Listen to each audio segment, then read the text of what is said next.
Assuming everybody can hear me, everything's okay on the technical end, I'll go ahead and begin this 8-minute 1AC. Last December, my family and I took a vacation to the Dominican Republic. One thing I immediately noticed was this. About half the people walking around seemed to be street vendors, and one particular man was so adamant that I buy his merchandise that he put it in my hands, and then I felt like I had to buy it. Now, you see, I had a little bit of a problem with this. My problem was not necessarily with the handmade necklaces and bracelets he was selling. My problem was with the manipulation. Believe it or not, the US government has a problem with manipulation. They are simply more calculated, agenda-driven, and under the radar than any street vendor you've ever met. And in the case of the US government, you can't say no, and you can't find a cheaper product anywhere else. Through one innocent-seeming policy, the US has manipulated our energy markets by artificially picking winners and losers. Recognizing that the renewable fuel standard has failed the American public, Thomas and I stand resolved. The United States federal government should substantially reform its energy policy by repealing the renewable fuel standard. Before uncovering the negative effects that this policy has had and looking at the monumental manipulation of it, we'll review some inherency on what it is and how it affects you. So, inherency, the renewable fuel standard. The renewable fuel standard. This evidence comes to the United States Department of Energy's Alternative Fuels Data Center, accessed December 28, 2019. And this reads, quote, the Renewable Fuel Standard, RFS, is a federal program that requires transportation fuel sold in the United States to contain a minimum volume of renewable fuels. The RFS requires renewable fuel to be blended into transportation fuel in increasing amounts each year, escalating to 36 billion gallons by 2022, end quote.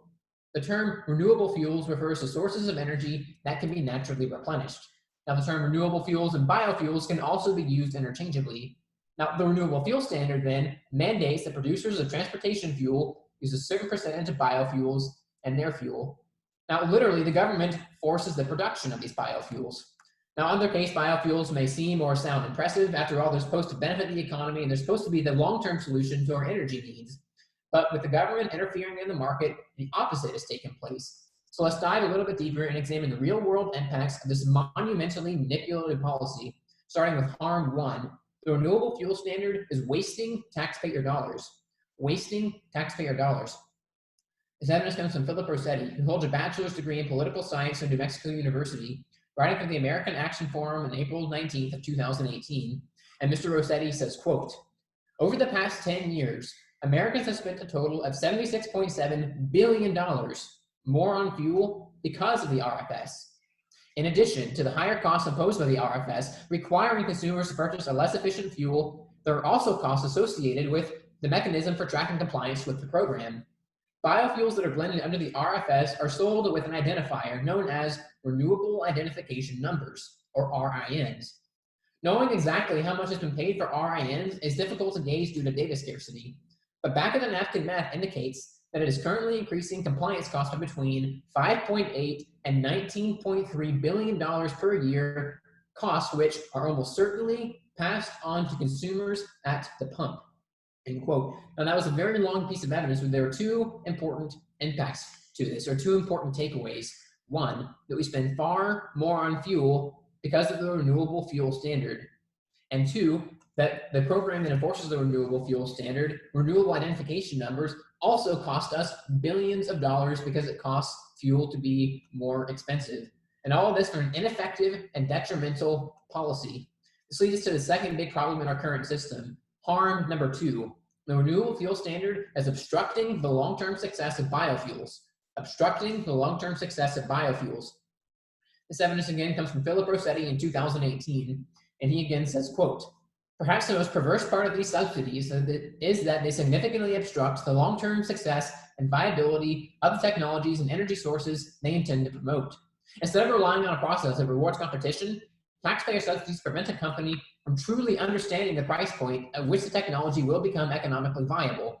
When the government plays favorites, it traps valuable resources in unproductive places and allocates labor and capital away from other investments, end quote.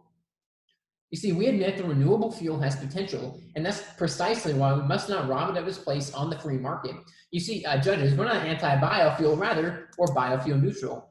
But here's what we are against. The government propping up biofuels without any real justification, propping up biofuels at an exorbitant cost to you and me, and propping up biofuels because legislators in Washington are under heavy pressure from lobbyist groups. Once again, we are met by monumental manipulation. Now, the reason for this is, as the evidence aptly stated, the RFS obstructs the long-term viability of biofuels by arbitrarily interfering in the economy, playing favorites, and forcing renewables to be produced. It creates an artificial market, and that's been substantially harmful. Now, it leads us into our link for this harm. So our link is that RFS, not biofuels, causing harm.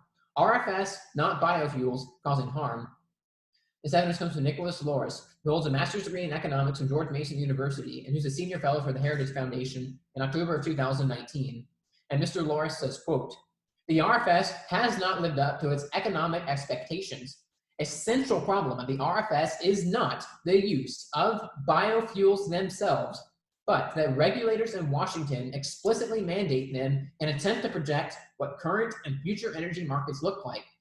Energy markets are unpredictable and work best when the federal government intervenes least.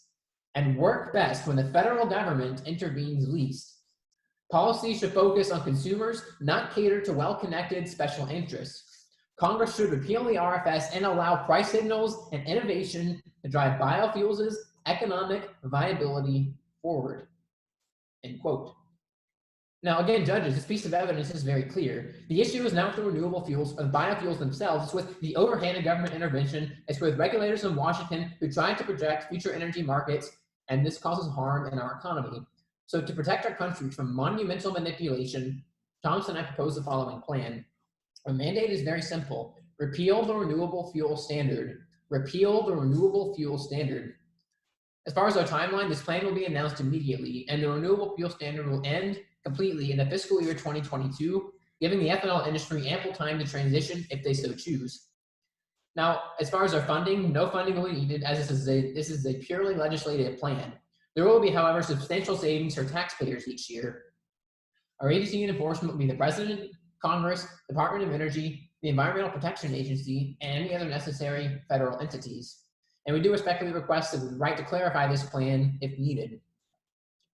The U.S. government should not be in the business of trying to control everything, which is exactly what they are doing with the biofuel industry by trying to force both production and consumption.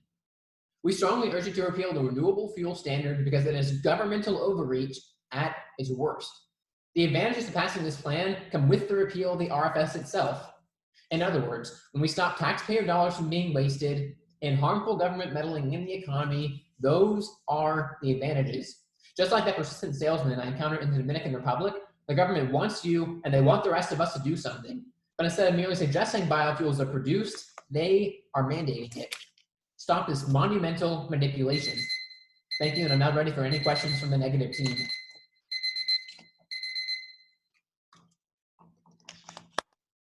Hi there, Jackson. That was a great speech. Before I begin my line of questioning, would you mind sending us a copy of your 1AC?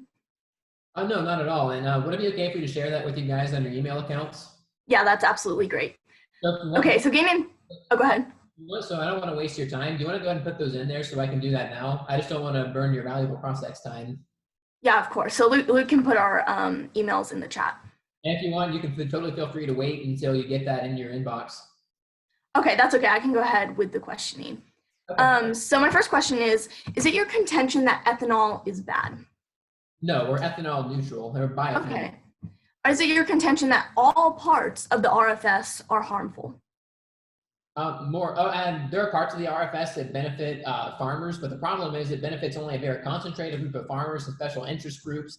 And okay, specifically, how many farmers does it benefit? I'm not actually sure. We have evidence stating the benefits are very concentrated to a very small elite group of people, and the common people, like the taxpayers, are the ones that pick up the butt end of this, so to speak. Okay, interesting. So will ethanol production go down with your plan? It's very logical that it would. However, ethanol production does not have to go down in order for our plan to be effective because... Okay. So do you have any numbers about how much it would go down or how much the production would be affected by your plan?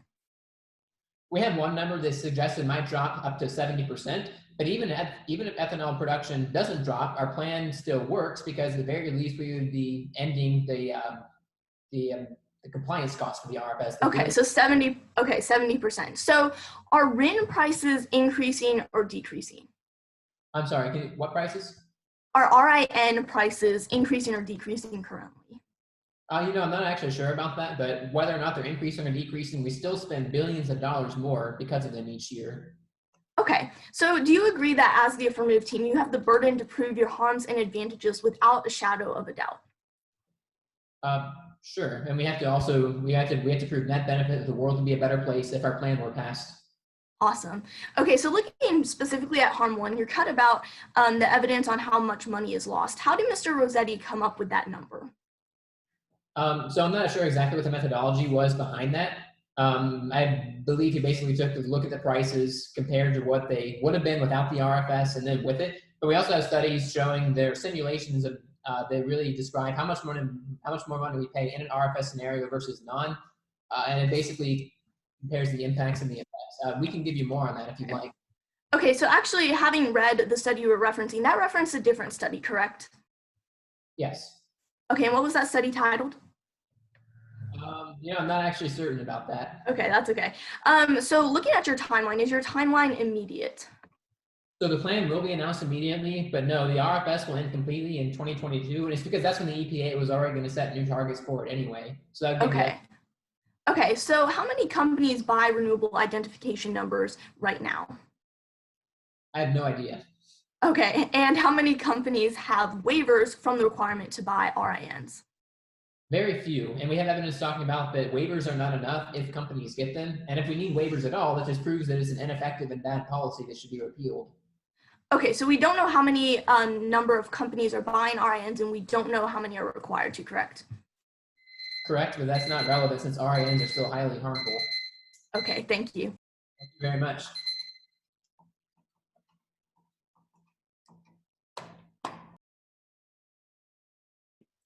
No prep time is needed. So I'm just going to assume everyone's ready. If you're not ready, just let me know, and I'll go ahead and get started.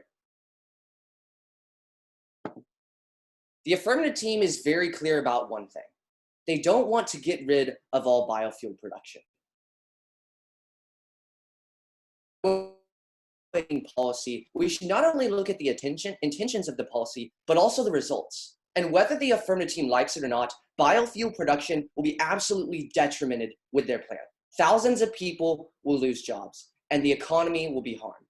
And this really leads me to the negative philosophy of Cynthia and I in today's debate round, that the current system benefits the American economy. This is really going to be our main point throughout today's round. And if there's one thing that you take away, it should be that right now, the renewable fuel standard is contributing billions to the American economy in a way that the affirmative team wants to take away. But before we go any further, I really want to jump into the burdens that the affirmative team has. And these are just common sense questions that we should ask ourselves when passing policy. The first is there an actual harm in the current system? Or in other words, can the RIN pass-through effect, or does that actually have an effect on consumer prices? And then secondly, will their plan fix the problem? And then the last burden that they have is really to show us that the advantages of their plan aren't outweighed by any disadvantages. But before I get into some direct refutation, I want to bring up one foundational point to the negative team's argumentation. You can tag this point as RFS contributes billions to the US economy. RFS contributes billions to the American economy. By incentivizing biofuel production, the renewable fuel standard has allowed America to produce a lot of ethanol, which is an extremely beneficial thing.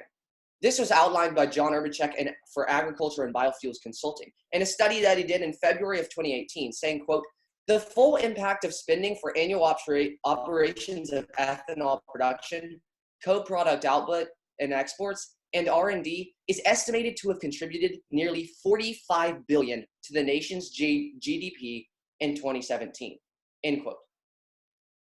This study analyzed the effects that biofuel has on the economy, and it found that it contributed $45 million to America's GDP because the farmers that produce biofuels buy sandwiches at their local restaurants.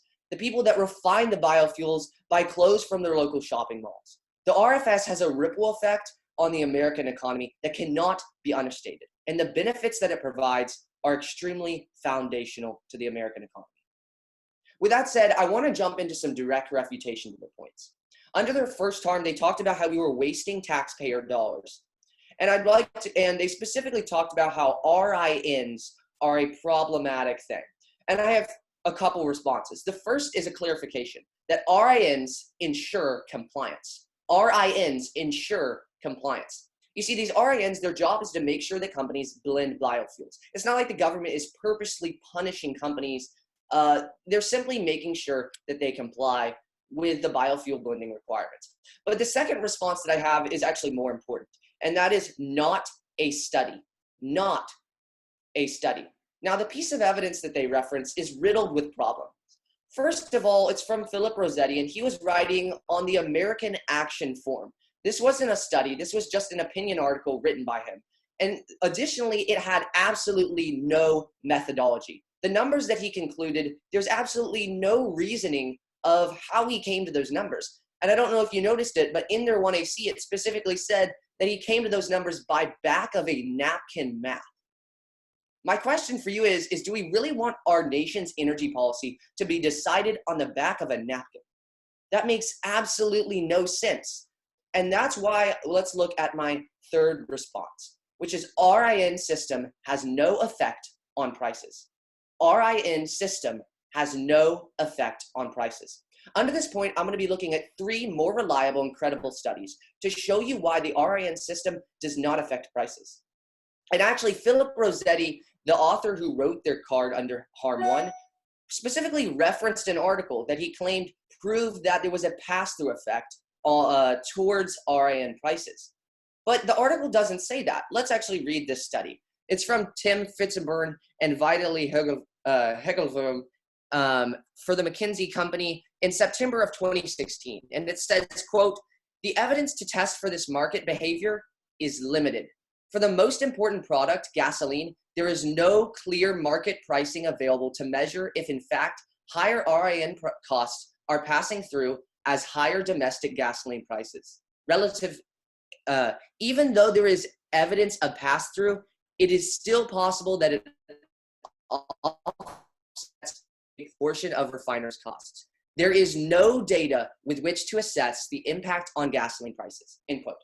So the study or the article that the study that their article referenced specifically says that there is not enough data to come to a conclusion about the effect of RIN prices, meaning that their first harm isn't justified. But if that's not enough, I have another study. This was done by Informa's Agricultural Business Consulting Group in October of 2017, saying, quote, "Based on statistical analysis, it can be concluded that changes in RIN prices did not cause the changes that occurred in retail gasoline prices in 2013.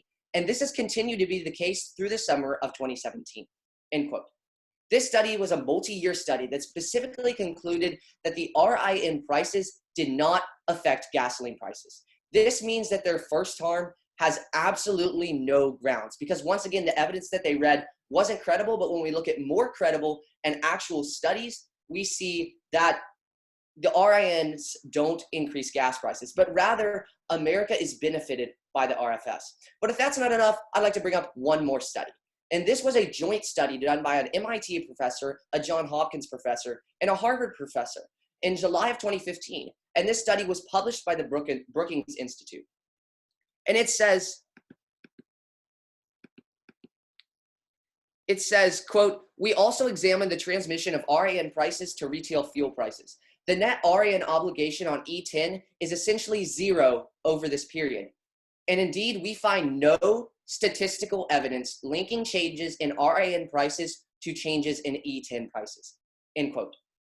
The bottom line is that their first harm was disproven by 3 independent studies. This is something that it cannot overcome in today's debate round, and they have not proven that a harm exists in the current system. But rather what we've seen is that biofuel production contributes billions to the American economy.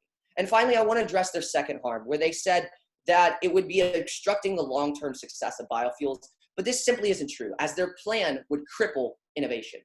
Plan cripples innovation. Now, this is something that my partner Cynthia will be getting towards more in their next speech. But what she's going to be talking about is how the RFS provides a stable market for investment in advanced biofuels, meaning that it's actually promoting innovation. So at the end of the day, we have to step back and ask ourselves, which side leaves America better off? Is it the side that wants to take away the renewable fuel standards that's contributing billions to the American economy? Or is it the side that wants to protect the renewable fuel standard? And that is the side of the negative team. And that's why I'd urge you to vote negative. Thank you so much.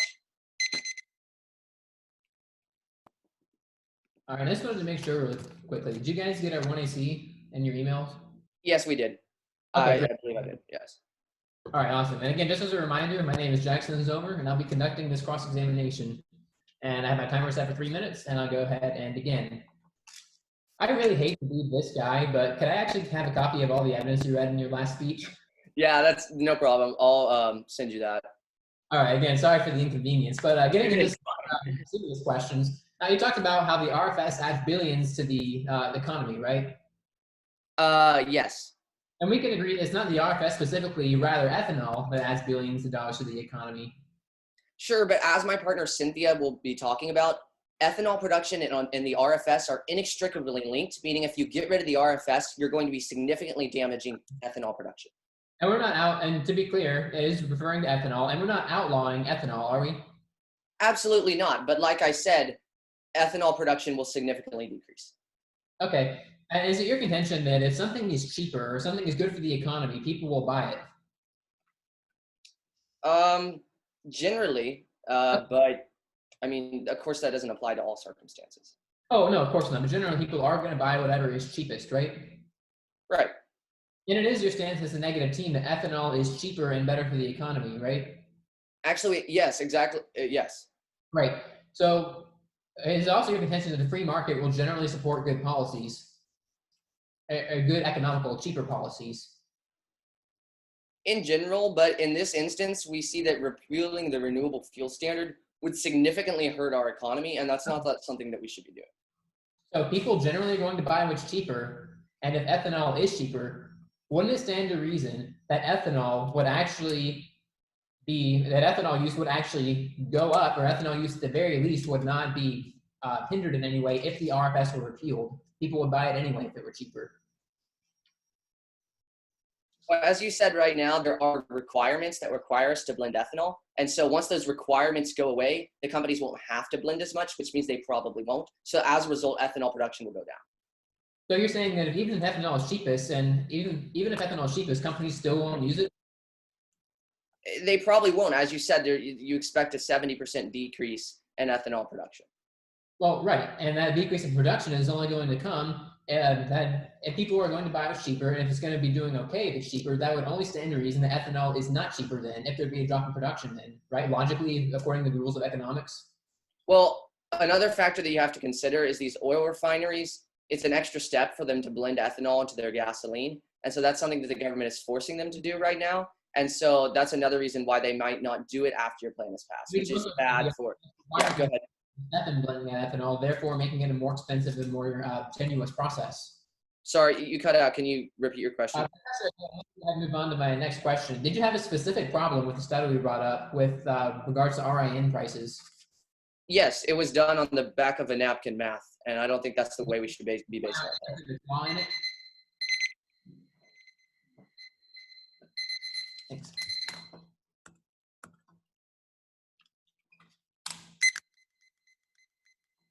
The affirmative team has 5 minutes of prep time. That starts now.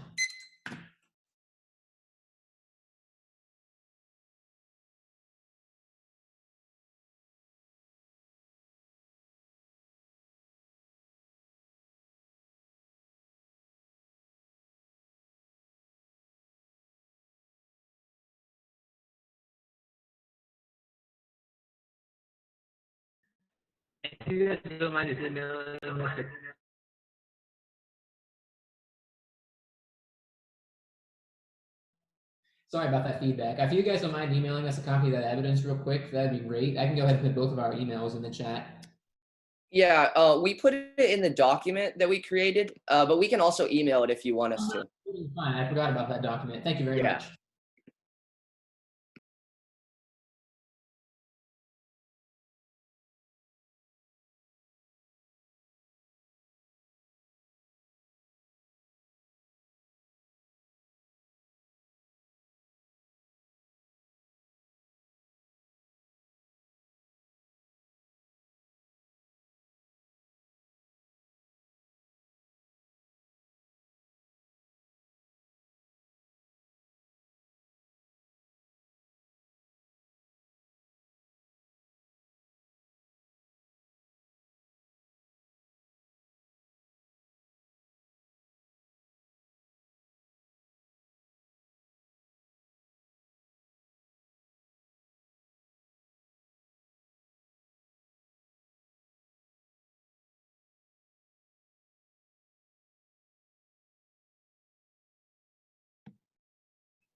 2 minutes and 57 seconds of prep time remaining.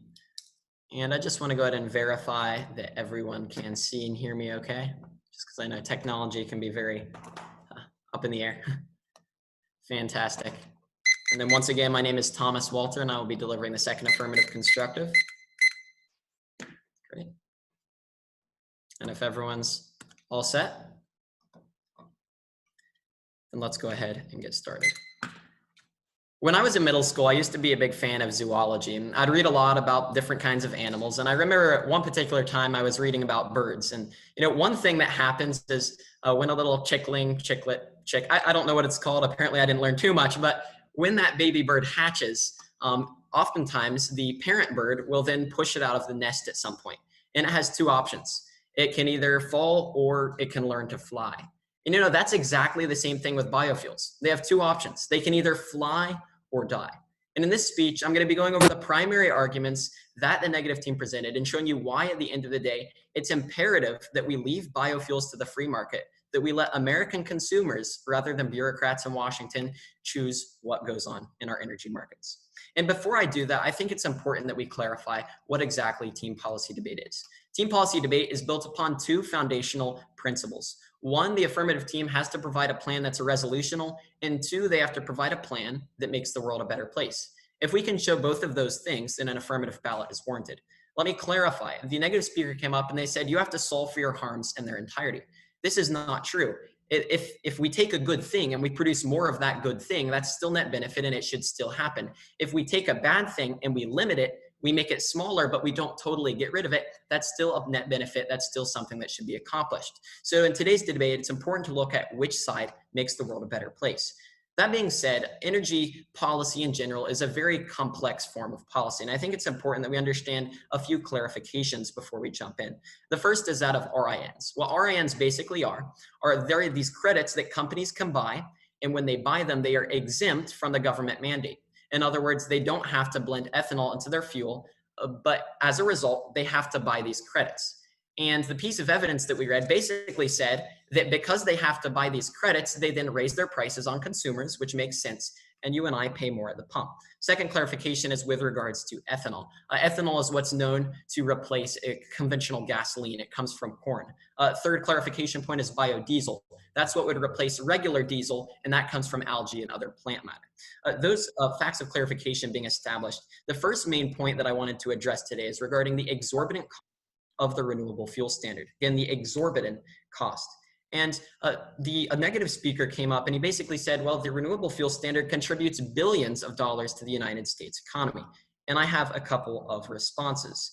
The first is that every single industry in the United States adds some to the economy. He said it adds 45 million to our GDP. Yes, every single industry will. The smoking industry, drugs industry, petroleum industry, ethanol industry, etc. We can also look at jobs. Every single industry will support jobs. Rather than simply saying that the ethanol industry has a part in the economy, which of course it does, they have to show that somehow it displaces more petroleum jobs that would otherwise be had, because every worker who's now working in the ethanol industry or the biodiesel industry because of these mandates might have otherwise been working in the petroleum industry. Not only that, but it's important to look at that figure of $45 million. When compared to the $75 billion that we've spent paying a less efficient and more costly fuel, it pales in comparison. But under the point of exorbitant costs, I also wanted to address those RINs, that mechanism for tracking compliance, because the negative team brought up a few studies to address this. I would point out that their first study, the McKinsey study, that's not exactly what he was saying. And I believe that there was a little bit of confusion here. In his study, he's actually a petroleum worker, the McKinsey is, the study that they brought up in their last speech. And here's what he says. They quoted an entire section on how he's saying it's hard to get evidence about RNs. And then later he says this, quote, "This is not to say there is no evidence," end quote. And then he goes on and on to talk about how the reason we can't really have concrete evidence is because the government isn't transparent. The government doesn't actually release their numbers to the public. That's why when asked in a cross-examination, Jackson can't answer with a firm answer because the government doesn't actually release these figures, which is just another case study in and of itself. But looking specifically at the cost of the RINs, here's what we're going to see. This piece of evidence comes from Lucy and Puglieresity, president of the Energy Policy Research Foundation, and Max Pizer, who's the director of Downstream Transportation Fuels and Natural Gas Projects, published in June of 2019. He says, quote, through the requirement of renewable identification numbers, or RINs, a credit trading program seeking RFS compliance, the RFS has actually added between 6 and 9 cents per gallon to gasoline prices during the 2015 to 2018 period, or a total cost to American consumers between $6.5 and $16.2 billion annually. These results come directly from EPRINC Research, Energy Information Administration, the Congressional Budget Office, and numerous other independent research organizations. So I'd urge you to look at those 3 separate independent sources that actually agreed that this is a growing problem and the costs are going down to consumers at the pump. But not only this was just one of the figures that we brought up. That's just the figure for compliance. The amount that Americans have actually lost because they're paying for a less efficient mandated fuel is $76.7 billion. And the negative team has of yet to provide counter evidence showing that that number is invalid. And that's over the entire span of the RFS's existence. The second thing that I wanted to talk about today is this. It benefits a few at the expense of all. It benefits a few at the expense of all. And, you know, negative speaker basically came up in his last speech and he made a good point and it's totally valid. He said, well, the ethanol industry benefits. Of course, the ethanol industry benefits. They're the ones who are receiving this government handout, who are being told that they have to produce ethanol at these rates and are being subsidized at the same time. But the first thing that I'll point out is this argument is really non-unique because every industry, including the petroleum industry, supports jobs in an economy. But the second thing that I wanted to talk about is a piece of evidence that comes from Douglas Holtz-Eakin. He has a PhD from Princeton University, and he's the director of the Congressional Budget Office. And he wrote this in December of 2018. He says, quote, consumers, a large, diffused, and disorganized population, each bear a small part of the excess costs of complying with the RFS. Corn growers and ethanol producers, a relatively small and tight-knit group, reap all the benefits. The policy's endurance might be understandable, but the RFS has become less defensible every year, end quote. In other words, Douglas Holtz-Eakin is saying the reason we still have the RFS is because those ethanol farmers who are making money are such a powerful lobbyist group in Washington. But when it comes to the rest of American consumers, it's a policy that benefits a few at the expense of all. And the third point that I wanted to address, it's kind of a preemptive attack here, is that the RFS cripples innovation. The RFS cripples innovation. Because what the negative team is going to say is they're going to talk about how, well, we're jump-starting a fledgling industry. But ultimately, this is not a fledgling industry. Nicholas Loris, who was cited earlier with the Heritage Foundation in a testimony before Congress in March of 2016, said this, quote, the use of biofuels is not new and does not originate from any government policy jump-starting an infant industry. In fact, Henry Ford originally planned the Model T to run off ethanol, and in 1897, Rudolph Diesel showcased a diesel engine running on peanut oil, end quote. The ethanol and biofuels have had 120 years to prove themselves, and they haven't. This is not a fledgling industry, this is a failing industry. And if we were to remove this policy of monumental manipulation, we would be saving you money and saving the industry.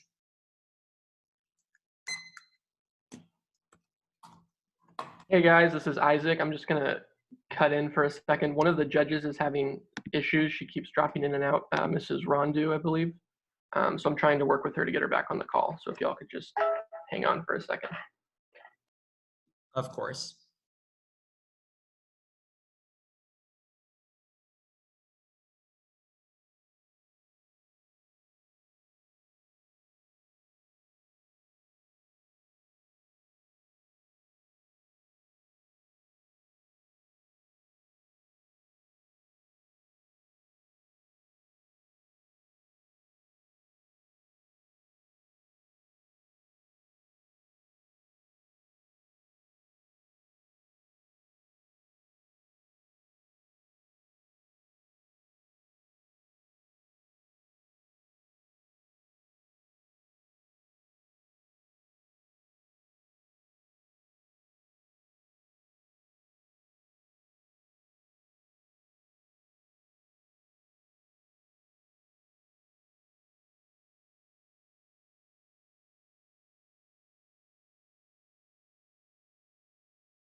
Mrs. Rondu, are you back in? I think I am for now. I'm sorry about that, guys. No worries. Just let me know if you drop off again. If anyone notices that, y'all can go ahead and pause and see if she can get back on the call. Hopefully it'll work from here on. I think y'all were about to start cross-examination. Yep, sounds good. Is it possible to repeat the 2AC by any chance? I missed the whole speech. We're definitely fine with that if you missed it. Okay, sorry about that, Sure. guys. Mr. Summers, would you would that be helpful if we were to do that? Yes, that's fine. The judge can ask for a technical repeat, which is what that would be in this case. So hopefully that'll work, but y'all can repeat that. Of course. And once again, is everyone able to hear and see me okay? Great. Yes. Yes. Then let's go ahead and get started. As a middle schooler, I remember reading a ton about zoology, and this was always a subject that I enjoyed studying. And at one point I was reading about birds and some of their habits, some of what they do. And what I realized is that parent birds at one point in the young chickling's life will push their little baby bird out of the nest. And that baby bird has a choice. It can either learn to fly, or very sadly, they often die. And believe it or not, that's the same thing with biofuels. And under the current system, what we're doing is we're keeping biofuels on life support. They're staying dependent. They're eating baby food, so to speak, forever.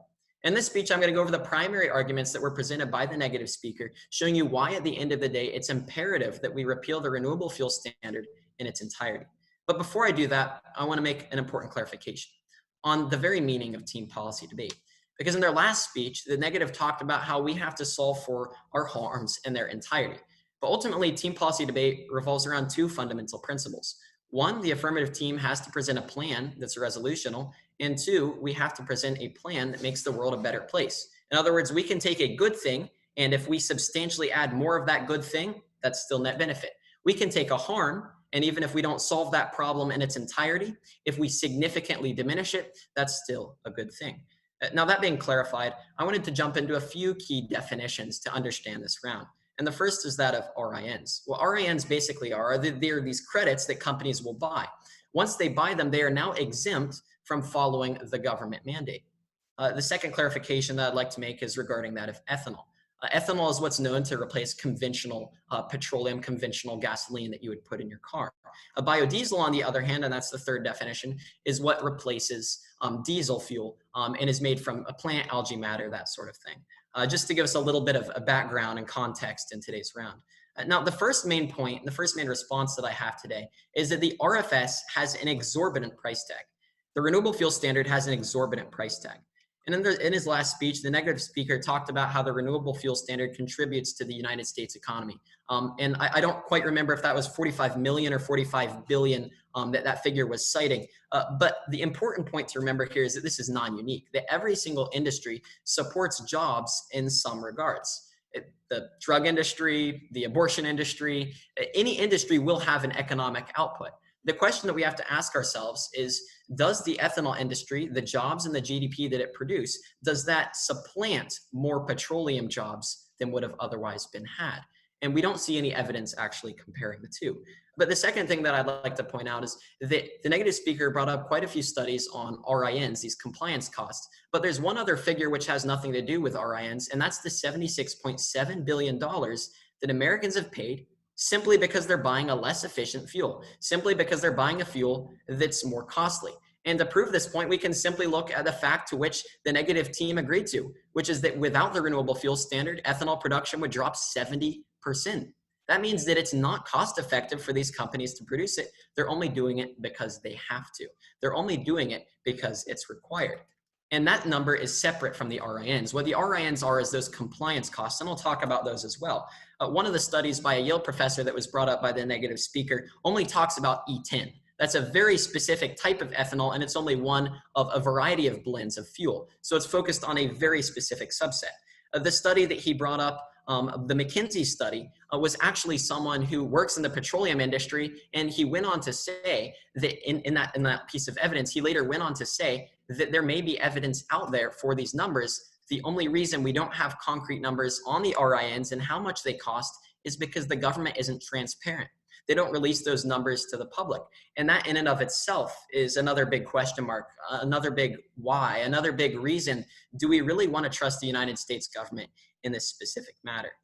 Now, the second thing that I wanted to talk about today is how the renewable fuel standard benefits a few at the expense of all. Again, benefits a few at the expense of all. And we see this in a variety of ways. But the most important thing is when looking at it, we can see that these expenses are dispersed among the American population, but then they're centralized, the benefits, around the ethanol community. And Jackson and I will agree, of course the ethanol community is going to benefit. They're the ones producing ethanol. It only makes logical sense. But the question that we really have to ask ourselves is, where is money better? In the hands of these few ethanol companies or in the hands of producers and consumers throughout the nation? But secondly, we have to once again go to that idea that it's non-unique, that every industry supports jobs. I would also like to point out that this piece of evidence that was brought up by the negative speaker came from a source. I don't remember the exact name of the source, but it was like a biofuel company itself, and I'd be happy to provide that. So ultimately, the ones who are saying that it benefits the ethanol companies are the ethanol companies themselves, which is very expected. And the third thing that the negative speaker touched on was the idea of innovation. I know that's something we all care deeply about. And if biofuels were a fledgling industry, we might need some sort of government intervention to jumpstart them. But they're not. They're not at all. In fact, if we look at 1897, we see that one of the first cars ran totally off of diesel. Henry Ford originally planned to run the Model T using ethanol, using these biofuels. And that was over 115 years ago that this all happened. So what we see is that biofuels have been given a chance for 120 years to compete. They've just failed. They can't compete in the marketplace because they're not as cost efficient. It's Jackson and I's position that we should leave it up to the producers and the consumers to choose what's most economical for them. When they do, the prices will be cheaper for you and they will be cheaper for me. But ultimately, we see in this piece of evidence from Lucian Pugliaresi, who's president of the Energy Policy Research Foundation in June of 2019, a couple very important things. Here's what he says, quote, "In a world without a mandate, fuel producers could adjust their production decision to take advantage of a wide range of lower cost options. In most instances, ethanol would dominate the market and would be the first choice for a blending component to meet octane and local air pollution requirements. Ethanol production is no longer an infant industry, and it can effectively compete in the fuels marketplace without a government-imposed mandate." Quote. That piece of evidence is very clear. What it's saying is that biofuels have been around for a very long time. The renewable fuel standard has been around for a very long time. Biofuels don't need to be on life support anymore.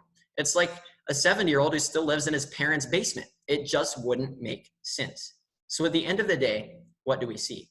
We see that there is an exorbitant cost to the renewable fuel standard as we know it, both in the compliance costs, which are about $5 to $19 billion per year, and in the cost of purchasing a less efficient fuel, which is $76.7 billion over the RFS's lifetime. The second thing we see is that it benefits a few at the expense of all. Jackson and I are not going to sugarcoat the facts. We do recognize that the ethanol industry benefits, and that's just the point. We don't believe in government handouts that benefit a select few at the expense of everyone else. And the third thing is that the renewable fuel standard itself cripples innovation. Why? Because as the evidence we read in our first speech aptly stated, it prevents biofuel producers from knowing the price point at which their technology becomes economically viable. They're on baby food, they're on life support, and they can't get anywhere. At the end of the day, we ask you to end this policy of monumental manipulation. Thank you so much.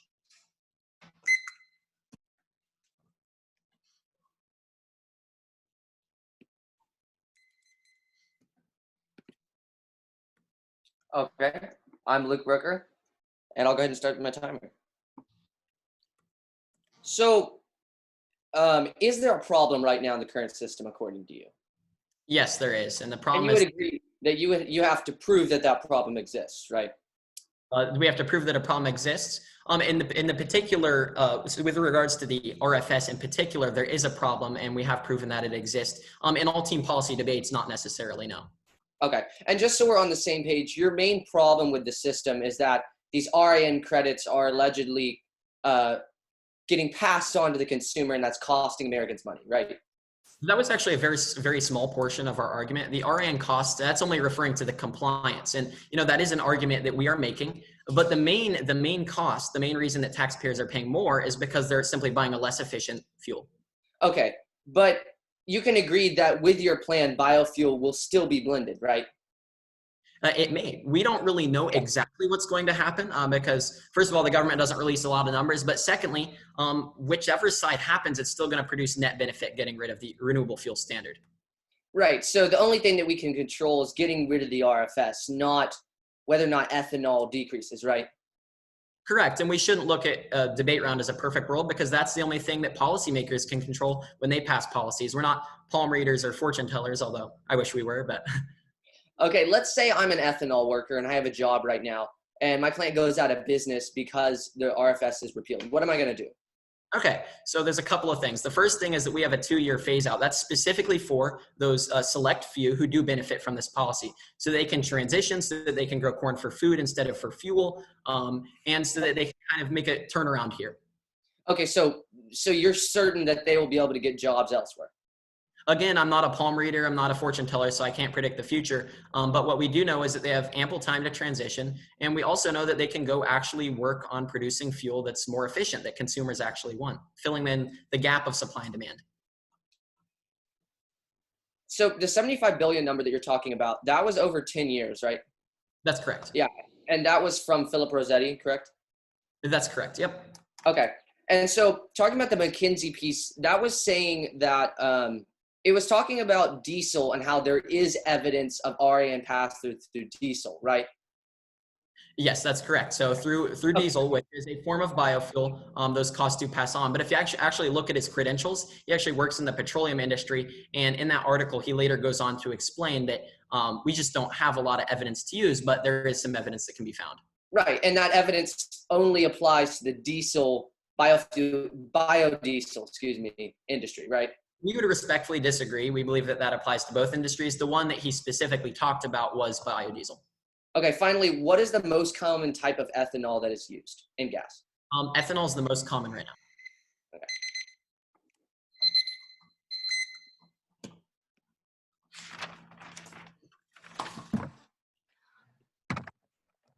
All right, no prep time is needed. And assuming everyone is ready, I will go ahead and start my timer and begin this 8-minute second negative constructive. Quote, according to the latest analysis released by the Renewable Fuel Association's National Ethanol Conference, the analysis found that the industry supported nearly 366,000 jobs and generated nearly $46 billion in gross domestic product in 2018 alone. They added nearly $25 billion in income for American households, unquote. There is no doubt about it. The U.S. economy is greatly benefited by the biofuel production stemming from the RFS. In this speech, we're going to be looking at how their plan will be removing all the benefits of the RFS.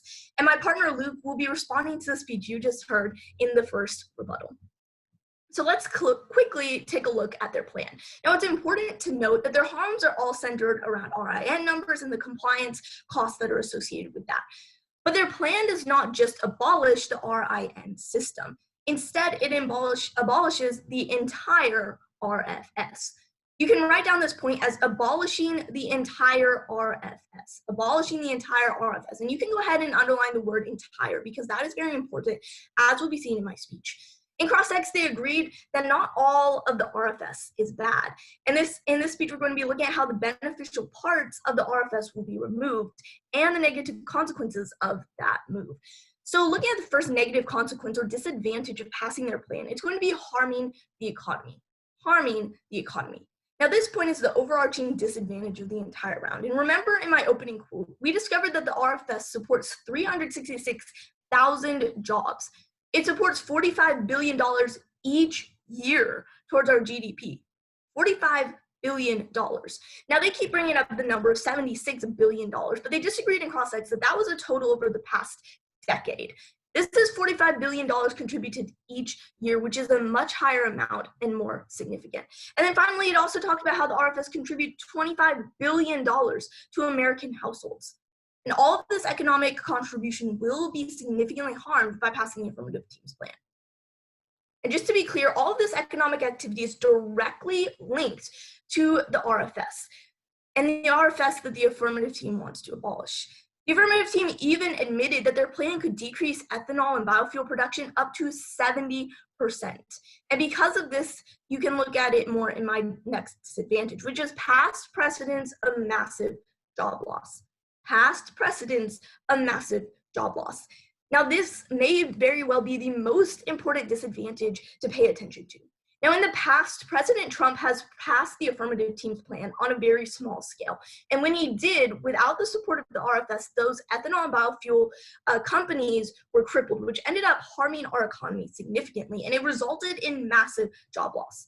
But let's look at what Danielle Eller for USA Today said on August 27th, 2019. She said, quote, "Since taking office, the Trump administration has granted 85 refineries a pass from buying 4 billion gallons of renewable fuel, which killed the demand for 1.4 billion bushels of corn used to make it." Nick Bowdish, the CEO of Elite Ethanol, said that the exemptions are driving 15 ethanol plants to close nationwide, and others are significantly throttling back production, unquote. So the RFS and the ethanol industry are directly linked, as seen in this example of past precedents. When the RFS was removed for a small amount of refiners and a small amount of companies, it resulted in massive closures of these companies and massive job loss. And this was on a small scale, but the Affirmative Team wants to take that and apply it to the entire United States, which will be detrimental to our economy. Now let's look at my next disadvantage, which is raising gas prices. Raising gas prices. And Bob Dyrane for The Hill on August 18th, 2017 said, quote, "An independent economic study soon to be published by the American Journal of Agriculture Economics confirms that the RFS is delivering significant benefits to the U.S. economy and consumers. According to the study's authors, the current RFS program considerably benefits the agriculture sector, but also leads to overall welfare gains for the United States. The analysis found that the RFS in 2015 alone saved the U.S. economy $17.8 billion in gasoline expenses, compared to a case when no RFS existed, unquote. Now, this is a really great piece of evidence and a great study that you should prefer in this round, because it is a direct comparison of two cases, one where the RFS exists and one where the RFS does not exist. And we can see that it's saving us $17.8 billion per year. And Luke already refuted their counter study with 3 other studies to prefer. This is making 4 studies to prefer that the RFS is indeed beneficial. But additionally, by passing the Affirmative Team's plan, you are going to be undermining new innovative investment. Undermining new innovative investment. Now, this point is also important, and it expands on what Luke was talking about in his speech, because it's not just innovation that's being supported. It's the private market's investment in innovation and in innovative technologies, which all helps our economy. As Margot T. Ord for the Wall Street Journal on November 15th of 2015 said, quote, "Companies are investing money, technology, and brainpower into facilities that will produce cellulosic ethanol from corn stalks. Production of other advanced fuels is also surging. There's an emerging market, and jobs are being created in the advanced fuel industry. But companies need to see long-term policy stability to continue expanding investment. This is exactly why the renewable fuel standard is here. Eliminating the standard because of its corn ethanol mandate would undermine this important progress," unquote. So you can see that there are companies willing to invest in the technology in the biofuel industry, and they do that because the RFS provides long-term political stability to their investment. So not only are you going to be harming our economy by jobs, hurting $45 billion of our GDP each year, removing $25 billion in income to American households, but you're also going to be eliminating the innovative investment in newer, greener, and cleaner fuels for the future of America. And then my next disadvantage is hurting American farms. Hurting American farms. Now, the Affirmative Team keeps saying, oh, well, it's only a small minority. There's not really going to be a problem. But as Todd Neely for the Environmental Reporter in August of 2017 said, quote, "We find that the RFS has indeed proved to be a remarkably effective tool for farm support. The policy has boosted the value of the U.S. agriculture sector by $14.1 billion, or nearly $6,800 per American farm," unquote. Again, there are huge savings and benefits that come about from the RFS that the affirmative team wants to abolish. They want to take $14 billion away from the farming industry, $45 billion from our GDP. They want to take away $25 billion from American households and American paychecks and eliminate 366,000 jobs. In the end, the RFS provides the greatest economic benefit, and repealing the entire RFS would be detrimental. Thank you.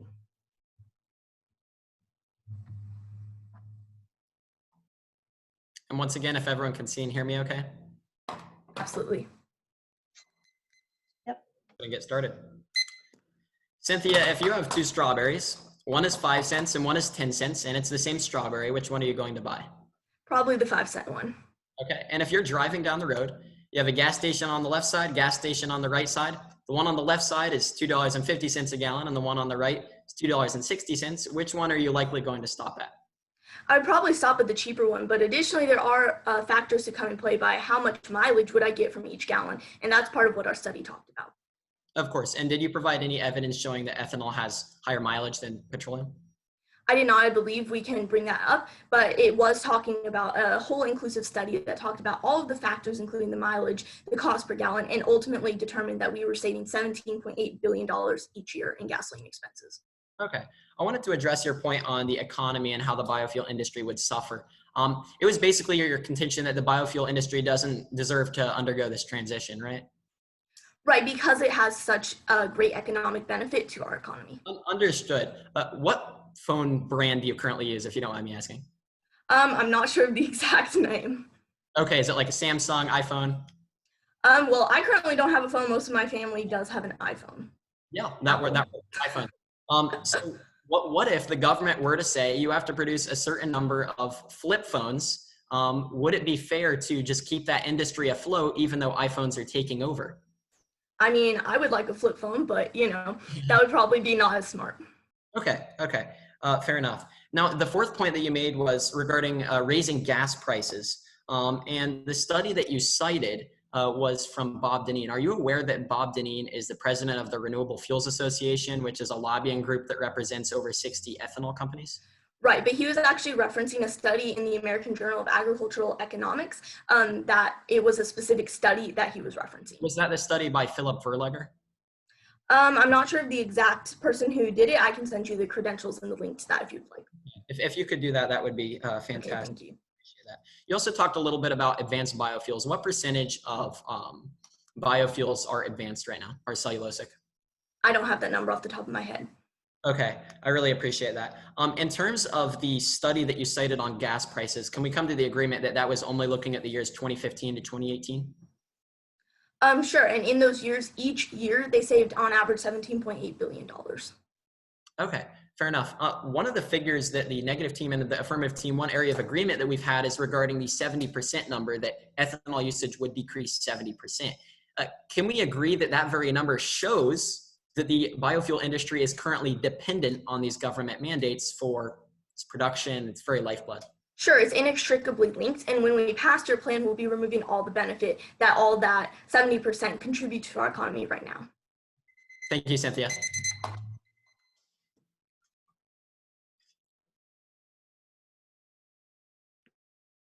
No prep time is needed.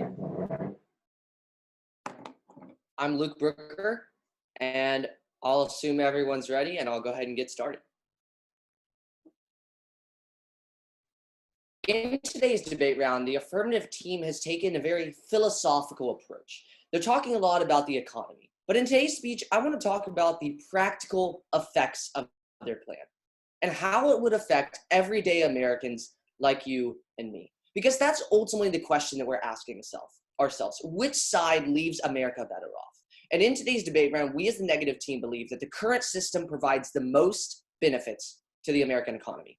So I want to jump into some direct refutation. He said that they didn't need to solve their harms. And my response is that you need to prove that there's a harm in the current system in order to warrant a change. If they are the ones that are changing the way we currently do things, the way the politicians and the people in authority have chosen to do things. And as such, they need a justification or a reason to change the current system.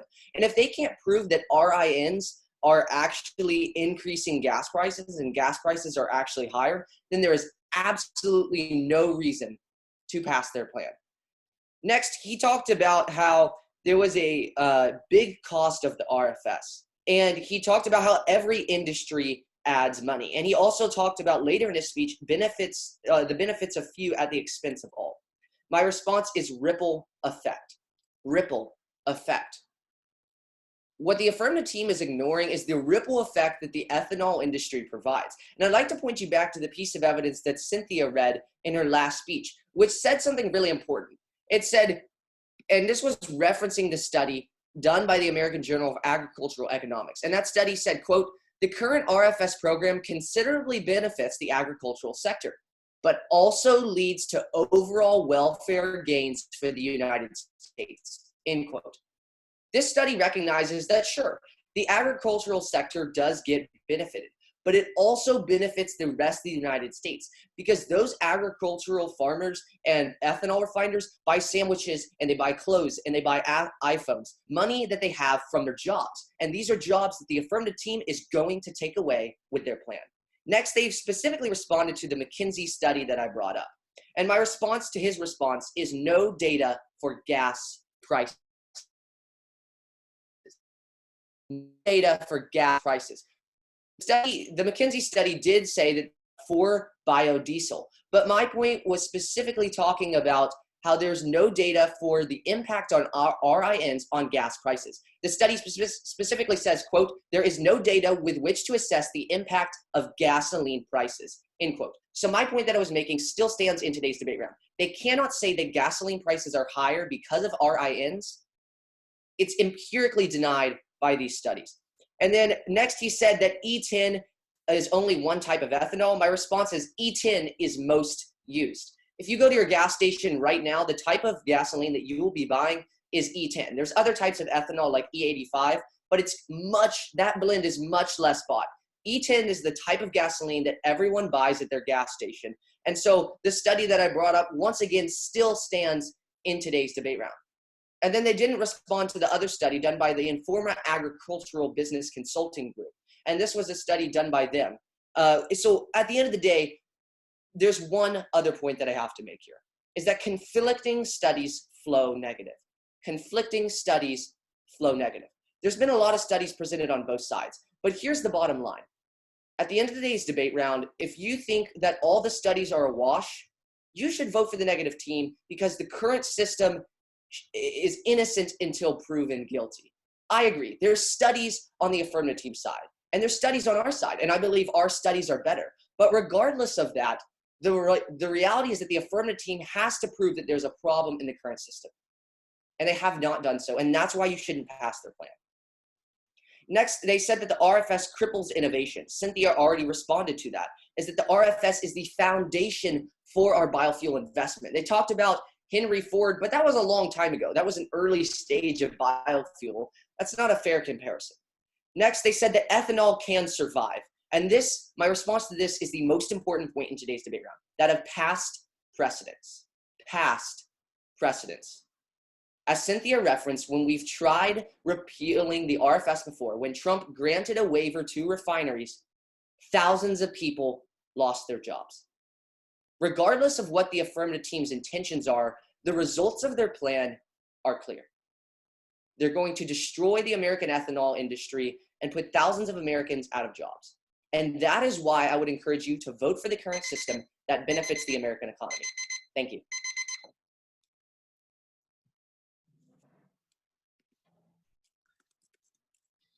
All right. I hope everybody can hear me and see me all right. And once again, my name is Jackson Zomer, and I'll be delivering your first affirmative rebuttal. And let me know if my technology, acts out at any point like it tends to do. But assuming that everything's all right on that end, I have my timer set for this 5-minute rebuttal, and I will go ahead and get started.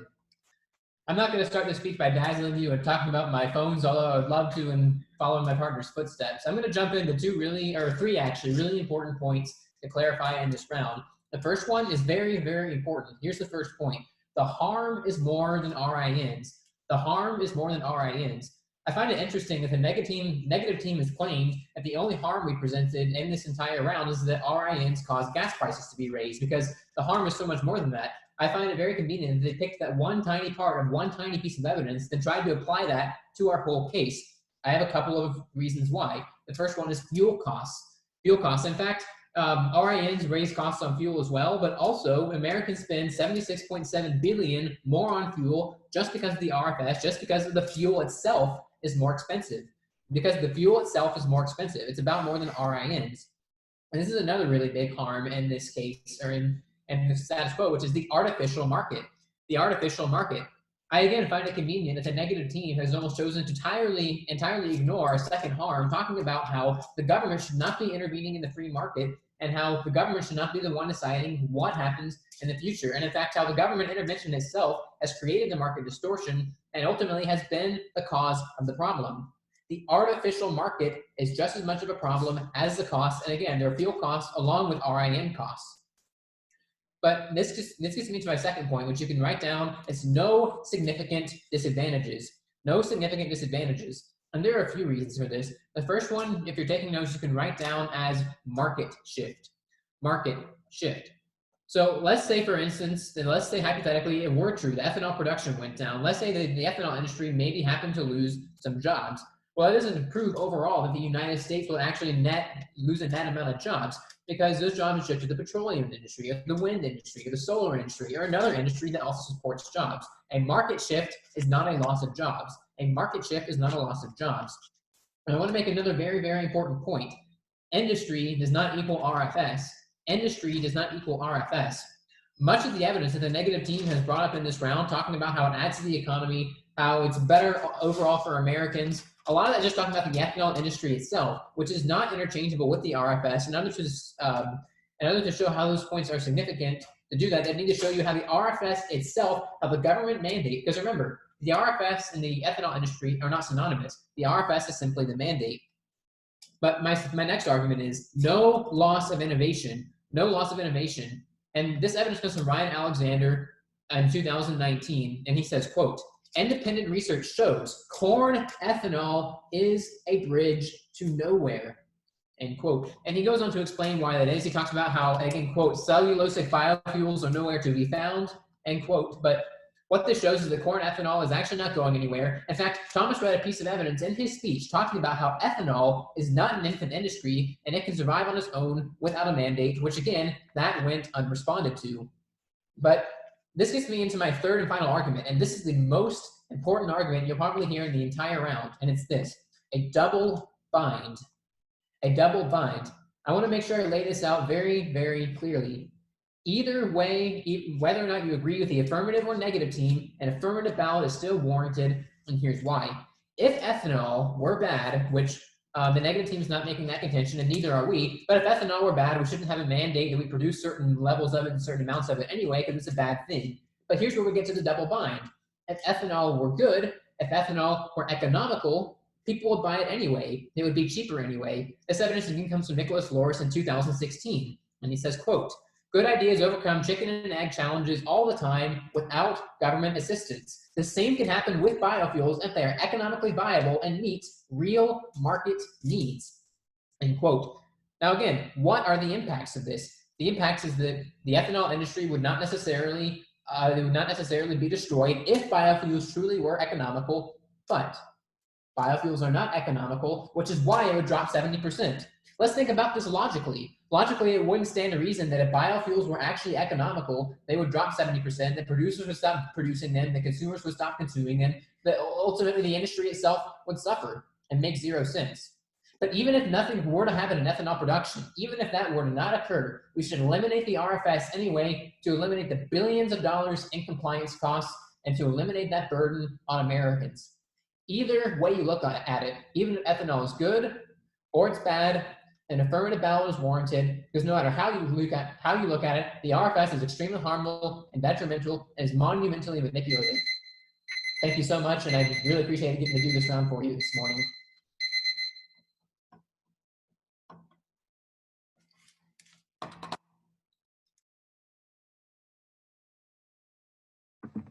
We're going to go ahead and start our 5 minutes of prep time.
Right, no further prep time is needed. We have about 15 seconds remaining. And assuming everyone is ready, I will go ahead and begin the last negative speech. The negative team in today's debate round has proven with 5 studies, 3 about lower prices and 2 about economic benefits, that the RFS significantly benefits America. Whether or not the affirmative team likes it, they will be harming the biofuel industry and will be harming our economy, our jobs, and Americans' paychecks. This speech, we're going to be responding quickly to the concerns of the affirmative team and then moving on to 3 voting issues or reasons why you should stick with the status quo and the beneficial RFS. So first of all, they talked about how there was more harms than RIN numbers. And I have 2 responses. The first is that RINs are the base of the harms. RINs are the base of the harms. They're basically the root issue. Everything about the prices that they talk about goes back to the compliance concerns of the RINs. And then they talked about how fuel costs were $76 billion. And this is my next response to the previous point, is that the disadvantage of raising gas prices. Now, in my speech, I talked about how America is saved $17.8 billion per year at the pump. And this went essentially directly unrefuted. And we can see that we are saving money. But additionally, looking back at their harms, they gave 2 harms. The first was that the RFS was wasting tax money. My response is they're saving money. And then they talked about obstructing the success of biofuels. And my response is innovation supported. So we have responded to both of their harms. You can look back on your flow at our expanse of all of these responses. Now, next they talked about how there was an artificial market. And again, my response is $17 billion saved. $17 billion saved. This was a comparative study that you should prefer because it talked about the case with and without the RFS and showed that there was $17 billion saved. Next, they talk about how there's no significant disadvantages and there's market shifts. My 2 responses are first, significant disadvantages. They're going to be harming 366,000 American jobs and $45 billion to our economy and raising your gas prices at the pump. These are significant. But secondly, they never proved that there will be no loss of jobs. Never proved no loss of jobs. They kept saying, oh, well, it'll be fine. They can move to other jobs. We have proven that existing jobs will be removed, and they have never proven an alternative. Next, they talked about how the industry does not equal the RFS, and my response is inextricably linked. I'll point you back to the piece of evidence that talked about the past precedents of when President Trump implemented their plan on a small scale, and that showed a direct influx in the benefit to the ethanol and biofuel industry and resulted in massive job loss. Next, they talked about how there was no loss of innovation. They read a card on this. First, that was rhetoric. They basically said, oh, innovation happens in the private market. But we have brought up pieces of evidence specifically about how the RFS itself supports innovation. And then finally, they talked about a double bind and that it's not economically viable. And my response is, again, $17.8 billion saved per year. $17.8 billion saved per year. They basically said that regardless there's going to be harm to the industry or there won't be harm, but we can see that the industry is indeed beneficial. So now we have these responses out of the way. Let's look at my first voting issue, which is past precedents of failure. Again, this is the piece of evidence that went essentially unresponded to by the affirmative team. And it was when their plan was passed on a small scale, it resulted in failure, massive job loss, and harm for our economy. They want to do this on a grander scale and hurt our economy even more, and this is unacceptable. Now, the next voting issue is that we have studies to prefer. Now, they brought up a couple studies, but we have brought up 5 solid studies, and Luke spent a whole speech practically on the reasons why you should prefer each of these studies. These studies, all of them supported the fact that the RFS is beneficial to our economy and to individual Americans. These should be preferred. And then my final voting issue, a reason why you should side with the RFS and all of its benefits, is that the RFS benefits the economy. There's $17.8 billion saved each year, $45 billion each year to our GDP. And if you pass their plan, there will be significant disadvantages of harming farmers, undermining innovation, massive job loss, and ultimately harming our economy on a broad scale.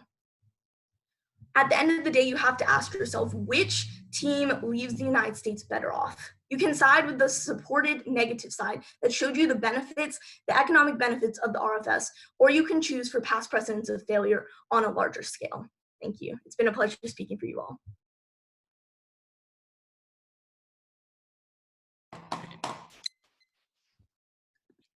And the affirmative team has 2 minutes and 57 seconds of prep time. But before I get into that, I did just want to point out that earlier on when I did the restart of that speech, I accidentally deleted all the pieces of evidence I had read in the first iteration. And I realized afterwards that I read a different piece of evidence. And so I just wanted to make sure ethically, because I know adding in information over a span of time, just wanted to make sure everyone was aware of that.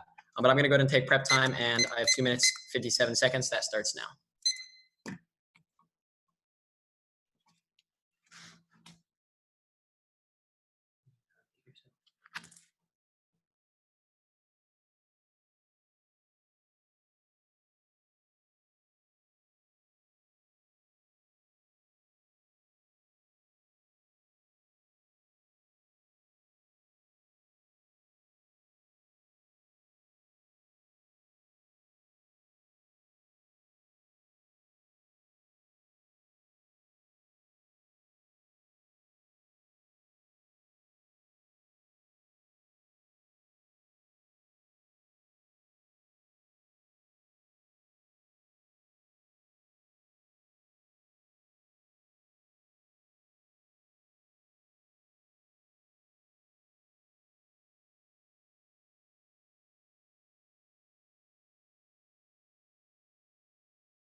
Once again, my name is Thomas Walter, and I will be delivering the second affirmative rebuttal. If everyone's all set, can hear and see me okay? Fantastic. Let's go ahead and get started. Quote, government is not the answer to our problems. Government is the problem. End quote, Ronald Reagan. It's because Jackson and I firmly agree with President Ronald Reagan that the government is not always the best agent for picking what's fair, what's right, and what's just in our energy markets. And in the last speech of today's debate round, we're really going to be zooming out and taking a look at this round as a whole, crystallizing some major points of contention. And it's my goal to show you why at the end of the day, we must still repeal the renewable fuel standard. And I'm going to be doing this through 3 primary voting issues, or reasons why Jackson and I firmly believe that an affirmative ballot is warranted. And the first voting issue is an inherent negative contradiction. An inherent negative contradiction. And I know, Mrs. Cromer, that you mentioned that you liked a logical flow of argumentation. One important area of contention was regarding whether ethanol saves money or increases money, whether gas prices are lower or higher. But let me point out that there's a contradiction here with the negative team's own stance, which is that if we were to remove the RFS, prices would drop, ethanol production would drop 70%. So the question here is, if ethanol production is dropping 70%, doesn't it mean that ethanol production is dependent on those mandates? Yes, it does. Americans, just like the strawberry analogy, will buy the cheaper product. If we aren't buying ethanol, it means it's more expensive.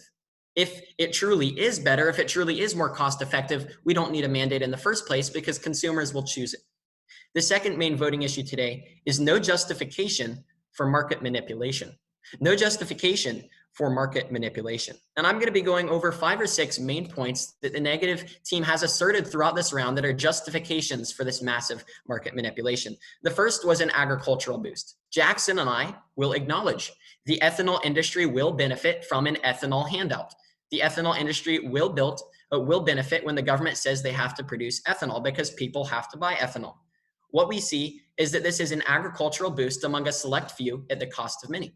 And just to reiterate this point, Thomas Pyle, who holds a bachelor's degree in political science from the University of Southern California, who's president of the American Energy Alliance, said in June of 2018, quote, like other government policies that attempt to pick winners and losers, the renewable fuel standard creates many of the latter and very few of the former, end quote. Full disclosure, Jackson and I agree that ethanol plays a role in our economy.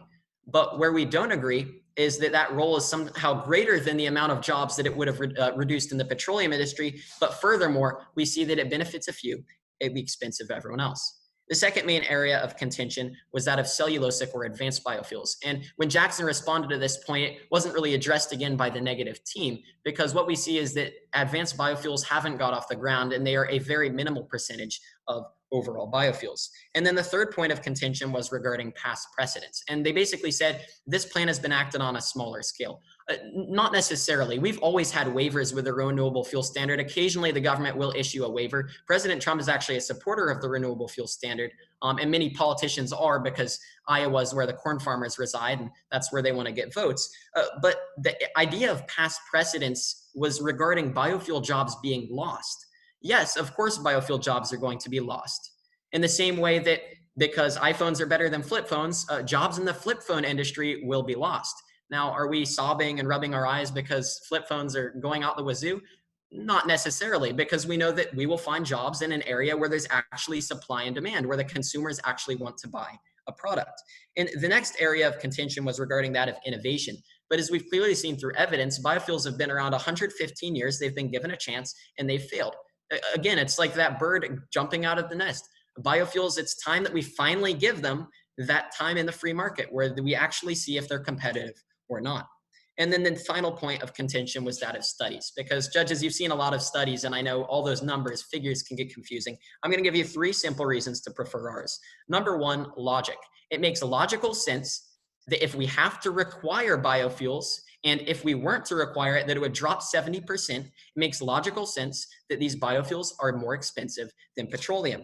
Second issue, past logic is bias. The studies they cited, one was from a biofuel industry company, and the second on raising gas prices was from Bob Dineen, who's the president of the entire Renewable Fuels Association. He was citing a specific study, but these specific studies, and this is the third reason, had very specific timelines. One was from 2015 to 2018, one 2013 to 2015. Our study on the $76.7 billion was throughout 10 years. And the final voting issue is both roads render repeal. Whatever happens, there's going to be net benefit. We should leave it to the free market to decide where biofuels go. Thank you so much for your time. It's been a pleasure speaking for you.